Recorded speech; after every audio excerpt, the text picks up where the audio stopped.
पिछले एपिसोड में हमने देखा था लू ओफेंग फाइनली फंस गया था आइस हेल के अंदर। दो यूनिवर्स के टॉप लेवल नाइट्स ने उसे पकड़ लिया था और वो दोनों भी सिटिंग माउंटेन गैस के ऑर्डर पे काम कर रहे थे। पता चला कि सिटिंग माउंटेन गैस ने पहले से ही एक ट्रैप लगाया था ताकि एक पावरफुल वॉरियर को ट्रेन कर सके, और वो वॉरियर कोई और नहीं, खुद लू ओफेंग ही निकला। अब उसे आइस हेल में डाला गया है, एक ऐसी जगह जहां एम्परस तक पागल हो जाते हैं, जहां सिर्फ एक ही रूल है, सरवाइव या फिर मैडनेस में खो जाओ। और अब लू ओफेंग का असली टेस्ट शुरू होता है। एक ठंड से जम चुकी दुनिया, हर तरफ बस बर्फ ही बर्फ, और इसी के बीच खड़ा है लू ओफेंग, जिसे अभी अभी निगल लिया गया था आइस हेल के अंदर। जब वो आंखें खोलता है तो महसूस होता है जैसे उसके पूरे शरीर पर एक पहाड़ का बोझ रख दिया गया हो। फिर भी वो अपने बड़े बड़े पंख फैलाता है और हवा में तैरता हुआ आसपास देखता है। ये जगह आइस हेल है, उसके आसपास की स्पेस इतनी अनस्टेबल थी जैसे करोड़ छुरियां हवा में तैर रही हो, जो कभी भी स्पेस को चीर सकती है। और इसी वजह से यहां कोई टेलीपोर्टेशन पॉसिबल नहीं था। लू ओफेंग समझ गया, ये कोई आम जगह नहीं बल्कि एक ऐसी कैद है जहां से भागना नामुमकिन है। फिर भी उसके पास एक उम्मीद थी, वो अब भी वर्चुअल यूनिवर्स से कनेक्ट कर सकता था। थोड़ा मुस्कुराकर वो कहता है, कम से कम ये तो है, वर्चुअल यूनिवर्स सच में हर जगह पहुंच सकता है। बाबाटा उसे बताता है कि बड़ा स्कैनर फेल हो गया है लेकिन मिनी स्कैनर अब भी काम कर रहा है। लूफिंग कहता है, चलो देखते हैं ग्रीन नाइट ने मुझे यहां बंद क्यों किया। बर्फ के ऊपर कदम रखता हुआ वो हर स्टेप में हजार हजार किलोमीटर पार कर जाता है। कदम बर्फ में गिरते जा रहे थे और दूर एक काली परछाई उन फुटप्रिंट्स को देख रही थी। क्या यहां कोई नया आया है? लगता है मेरी किस्मत जाग गई। लूफिंग अब भी बर्फीली पहाड़ियों में आगे बढ़ रहा था, लेकिन उसकी स्पिरिचुअल सेंस सिर्फ 10,000 किलोमीटर तक ही पहुंच रही थी। वो हैरान था, ये जगह खत्म ही नहीं होती। तभी मास्टर एम्बुश बाबाटा का वार्निंग सुनाई देता है। एक काली रोशनी बिजली की तरह उसके पास से गुजरती है। लूफिंग तुरंत पंख फैलाकर आसमान में उड़ जाता है। नीचे एक अजीब सी काली प्राणी बैठी थी जिसका पूरा शरीर स्केल से ढका था और आंखों में काली आग जल रही थी। ये तो सोल सॉलोइंग बीस्ट है। वो प्राणी गरजता है, इंसान तू मुझे पहचान गया। लूफिंग मुस्कुराता है, ऐसा लगता है हम दोनों की किस्मत यही मिलने थी। बताओ आइस हेल का राज क्या है? परंतु पूछा जाता है। बीस्ट गरजता है, एम इंसान और बिजली की तरह अटैक करता है।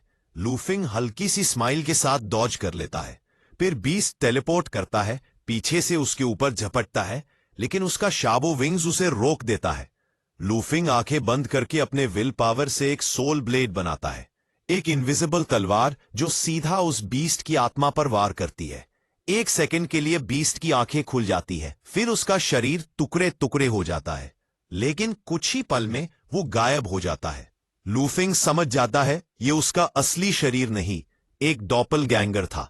मेरे बारे में सोल सॉलोइंग बीस्ट के पास दो पावर होती है। पहली पावर सोल सॉलोइंग की, जो आत्मा को निगल लेती है। दूसरी पावर डॉपलगैंगर से वो अपने कॉपीज बना सकता है। अगले कुछ टाइम में वो बीस्ट बार बार उस पर छोटी अटैक्स करता है, इल्यूजन, सोल अटैक, सब कुछ, लेकिन लूफिंग एक को आसानी से तोड़ देता है। बाबायरा कहता है, मास्टर वो तुम्हें टेस्ट कर रहा है, अगर तुम कमजोर होते तो उसका असली बॉडी अब तक आ गया होता। लूफिंग कहता है, तो चलो मैं भी इंतजार करता हूं, देखते हैं आइस हेल की असली डेंजर क्या है। बर्फीली हवा सब कुछ छुपा जाती है और अकेला आदमी लूफिंग बर्फ के समुद्र में आगे बढ़ रहा है जहां मौत उसका इंतजार कर रही है। बर्फ से ढके हुए जमीन पर लूफिंग से लगभग 1,00,000 किलोमीटर दूर एक काला साया चुप कर बैठा था। वो धीरे से मुस्कुराता है। ये इंसान टेलीडोट नहीं कर सकता, लेकिन फिर भी काफी स्ट्रांग है। मेरे डॉपलर गैंगर उसकी एक झटके में मर गए, मतलब ये कम से कम एक पिनिकल एम्पर तो है। बेहतर होगा बाकी लोग इससे निपटे। ये कहकर वो साया हवा में गायब हो गया। लूफिंग अपनी रफ्तार से शांत चल रहा था, बर्फीली दुनिया का नजारा लेते हुए। वो सोन स्वॉलिंग बीस्ट अब तक नहीं आया। लगता है मैंने अपनी थोड़ी सी पावर दिखाकर ही उसे डरा दिया। काफी सावधान लगता है वो। मुस्कुराया लेकिन चलता रहा। करीब 1 करोड़ किलोमीटर तक वो सीधा चलता गया, पर उस बीस्ट के अलावा उसे कोई और नजर नहीं आया। फिर अचानक उसकी आंखों में एक चमक आई। दूर एक बर्फ के पहाड़ की चोटी पर एक सिल्वर था। दोनों के बीच 1,00,000 किलोमीटर का फासला था, पर दोनों की नजर ऐसी थी कि वो एक दूसरे को आसानी से देख सकते थे। वो दूर का साया अब उसकी तरफ मुड़ गया। उसका शरीर बालों से ढका हुआ था और उसकी सीधी आंखें सीधा लूफेंग को टक रही थी। लूफेंग धीरे से बोला, काटू जाती काटू लोग डिमन रेस के अंडर आते थे, अपनी निर्दयता और जंगी नेचर के लिए मशहूर। लूफेंग समझ गया अब एक खतरनाक लड़ाई होने वाली है। एक झटके में वो काटू वॉरियर रोशनी की तरह हवा में उछल गया, सीधा लूफेंग की तरफ आता हुआ। लूफेंग शांत खड़ा था, उसके आने का इंतजार करता हुआ। जैसे जैसे वो करीब आया, उसकी आंखों में जुनून और मारने की भूख और तेज होती गई। लूफेंग हल्की सी मुस्कुराहट के साथ बोला, आइस हेल की ये सब वॉरियर्स बिना सोचे समझे सीधा हमला कर देते हैं। वो काटू वॉरियर चिल्लाया, इंसान आज हम दोनों में से कोई एक ही जिंदा बचेगा। और उसने स्पेस को लॉक कर दिया ताकि कोई टेलीपोर्ट ना कर सके। लूफेंग मन ही मन हंसा, ये बेचारा खुद टेलीपोर्ट नहीं कर सकता और मुझे रोक रहा है। एक जोर का धमाका हुआ। वॉरियर ने अपना पूरा शरीर जलाकर अपनी अमर शक्ति को आग लगा दी। लूफेंग हैरान हो गया, ये पागल हो गया है, अपनी अनडाइंग एनर्जी जला दी बिना मेरी ताकत जाने। इतना सब कुछ जला दिया तो फिर रिकवर होने में युग लग जाएंगे। लूफेंग ने अपने शावो विंग्स फैलाए और तेज रफ्तार से पीछे हटा। उसने बोला, काटू वॉरियर, तुम मुझे जानते भी नहीं और सीधा अपनी शक्ति जला दी। अगर मैं कमजोर होता तो तुम्हारा ये सब एनर्जी बर्बाद हो जाता। लेकिन वो वॉरियर पागल था। लाल रंग की छुरी हवा को चीर कर आई, पर लूफेंग ने आसानी से बच लिया। वॉरियर बार बार हमला करता गया, पर लूफेंग हर बार बच गया। वॉरियर गरजने लगा, अपनी एनर्जी जलाने के बाद भी मेरी स्पीड तुमसे कम क्यों है? अगर दम है तो सामने से लड़ो। लूफेंग मुस्कुराया, मैं बेवकूफ नहीं हूं जो अपनी मौत खुद लिखूं। वो वॉरियर अब पागलपन में चिल्लाने लगा, फिर हवा में रुककर हंसने लगा। यह है किस्मत, मैं बचपन से जीनियस था, एम्परर बना, लेकिन आइस हेल ने मुझे यहां कैद कर लिया। अब मैं कभी बाहर नहीं जा सकता। उसकी आंखें नमी से भर गई थी। मेरी जाति मुझे भूल गई, मेरे अपने लोग मर चुके होंगे।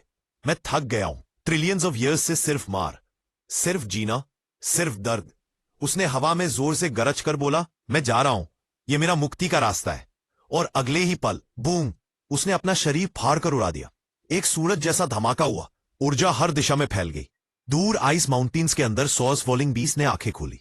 उसकी आवाज दर्द से भरी थी, पुराने दोस्त, अगर मरना ही था तो मेरी तलवार से मरते, कम से कम मैं बाहर जा पाता। बर्फ के अंदर छुपे कई वेरिएंट्स ने उस धमाके को महसूस किया। किसी ने दर्द से आंसू बहाए, किसी ने हंसा, किसी ने कुछ महसूस ही नहीं किया। आइस हेल में यह पहली बार नहीं हुआ था। यहां हर कुछ समय बाद कोई ना कोई हार मान ही लेता था। लूफेंग ने अपने विंग्स खोले, उस ब्लास्ट से बच गया था। उसने नीचे देखा, काटू वॉरियर का आर्मर, रिंग और हथियार उड़ते हुए। वो धीरे से बोला, एक एम्परर जैसा वॉरियर जिसे अपनी ताकत पे इतना गर्व था, वो भी मजबूरी में खुद को मिटा गया।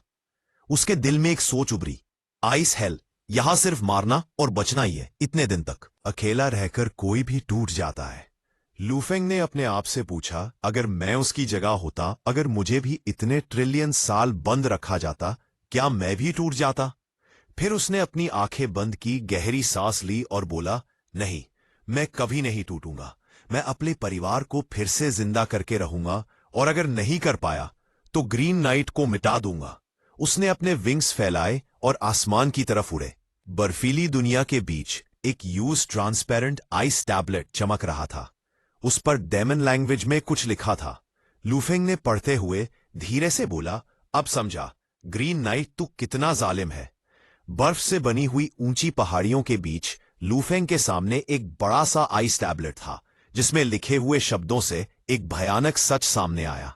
आइस हेल से बचने का एक ही तरीका था, मैस्कर, एक खूनी खेल। पर लिखा था, पिछली बार के मास किलिंग के बाद आइस हेल में 12,000 अनडाइंग वॉरियर्स बंद है। हर एक के पास एक आइडेंटिफिकेशन टैग है। जो कोई भी 10,000 टैग इकट्ठा करेगा, वो आइस हेल से जिंदा निकल जाएगा। बाकी सब मर दिए जाएंगे। बारबेरियन रेसेस कहा, यानी यहां से बचकर निकलने का एक ही तरीका था, दूसरों को मारो और उनके टैग लो। सिर्फ एक ही जीतेगा, बाकी सबका अंत तय है। उस टैबलेट से निकलती एनर्जी इतनी खतरनाक थी कि आसपास की स्पेस हिलने लगी। लूफेंग ने आंखें बंद करते हुए कहा, यह ग्रीन नाइट कितना जालिम है। थोड़ी सी उम्मीद देकर सब कुछ छीन लेता है। 12 में से सिर्फ एक को जिंदगी, बाकी सब मौत। यह है असली पागलपन। यही वजह थी कि आइस हेल में लोग अपनी अकल खो बैठते थे। हर हार के बाद हर फेलियर के बाद उनका अंदर से टूट जाना और आखिरकार अपनी मौत चुनी जाती थी, जैसे उस काटू वॉरियर ने किया था। लूफिन सोचता रहा, जो ल्यूग यहां बंद है, उनके पास कोई रेस, कोई क्लैन नहीं बचा। उन्हें सब भूल गए। अब उनके पास सिर्फ एक ही रास्ता है, लड़ना और जीतना। नेक्स्ट पार्ट में देखेंगे लू फेंग आइस होर्न से कैसे निकलता है